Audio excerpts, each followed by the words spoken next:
Una situazione davvero molto difficile, Presidente. Guardi, mi lasci dire, lo dico da commissario dell'alluvione, disastrosa.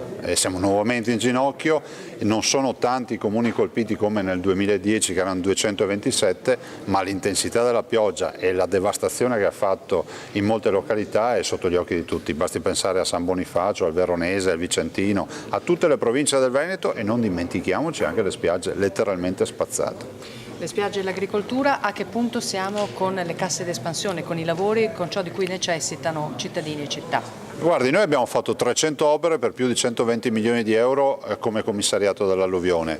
Le abbiamo realizzate in tempi ultra rapidi e queste opere sono servite durante queste piogge. Abbiamo le 5 casse d'espansione che sono ormai in appalto, in dirittura d'arrivo, il che significa che in un paio d'anni si dovrebbero avere. E abbiamo fatto le corse perché con la burocrazia che c'è in Italia sarebbe impossibile. Pronto a chiedere lo stato di calamità e di emergenza? Per noi è già stato d'emergenza, calamità da riconoscere a livello nazionale e riconoscere risorse ai nostri comuni e ai nostri cittadini. Abbiamo oltre 150 sfollati, un morto, persone ricoverate in ospedale, direi che questo è già stato di calamità ed è una catastrofe. C'è stata anche una vittima.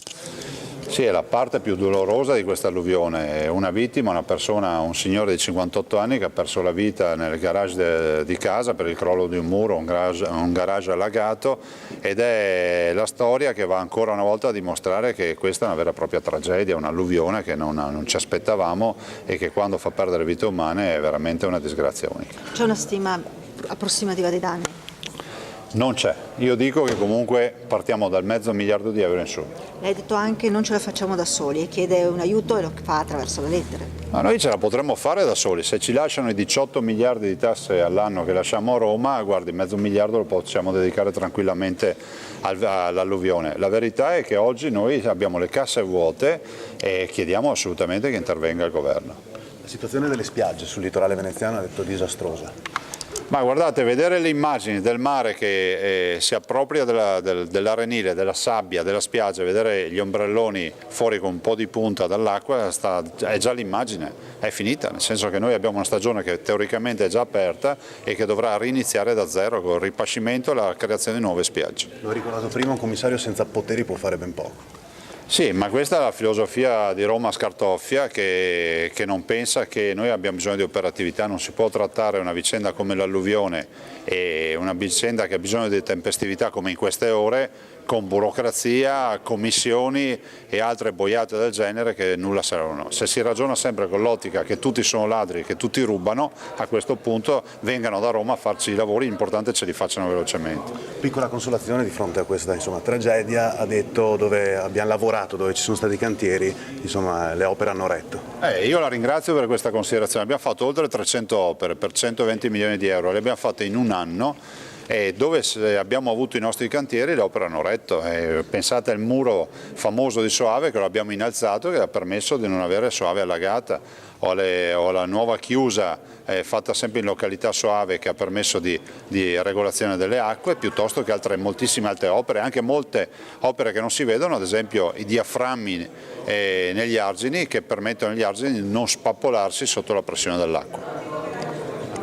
Oggi pomeriggio il Consiglio dei Ministri, 800 miliardi saranno sufficienti per coprire almeno una parte degli ammortizzatori sociali e sull'IMU tolta per quanto riguarda i capannoni, no? Che cosa può dire? Guardi, lo dico con un po' di rammarico, ci voleva una protesta, ci voleva una sollevazione popolare per far togliere l'IMU sui capannoni, l'IMU dall'agricoltura, perché anche questa è la notizia, finanziare la cassa integrazione e fare quelle minime cose tipo l'IMU sulla prima casa che chiedevamo. E io dico, valeva la pena attendere tanto tempo? Valeva la pena di portare all'esasperazione agli imprenditori e ai cittadini? È in qualche modo una vittoria leghista? Questa è una vittoria ormai che dobbiamo accreditare ai cittadini che sono disperati ed esasperati. Far pagare l'IMU a una persona che si è guadagnata col sudore la prima casa o a un imprenditore che stenta a sbarcare il lunario nel suo capannone gli fai pagare l'IMU o peggio ancora quel capannone è vuoto perché magari è fallito o non ha più un'attività e gli agricoltori, l'IMU in agricoltura va. Io penso che altri dovrebbero pagare i conti dello Stato, quelli che sprecano, non gli agricoltori e gli imprenditori.